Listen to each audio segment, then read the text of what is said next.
ko po yan. Isang compound na po. Lahat na ng klase ng pagtitipid sa kuryente ginagawa na raw ni Esperanza. Nung malamig po, ngayon katulad nga nagpapatay kami ng electric fan. Bihira na po kami magwasi, hindi na po kami nagtitv, hindi na kami nag-aircon.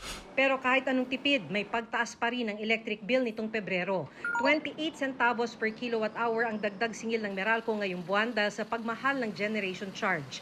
Ito yung pinambili ng Meralco sa isinupply nilang kuryente at ipinasa sa customer. Consumption may likely see a reduction, pero yung rates tumaas ng bahagya dahil sa generation charge. Ito ay dahil daw nagmahal ang benta ng mga independent power producer nang bumaba ang bilang ng nagawa nilang kuryente.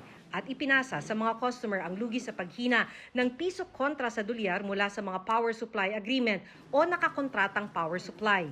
Galing sa mga PSA ang 43% ng energy requirement ng Meralco. Nabura nito ang mababang bentahan ng kuryente sa spot market dahil sa mababang demand, bahagyang pagbaba ng transmission charge at 23 centavos per kilowatt hour refund mula sa regulatory reset adjustment.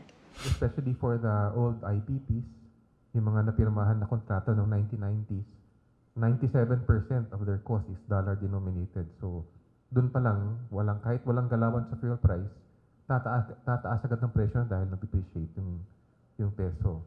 Handa naman ang ibalik ng Meralco ang 19 billion pesos na sobrang singil nito. 19 centavos yan sa susunod na 3 taon kung aprubahan ng Energy Regulatory Commission.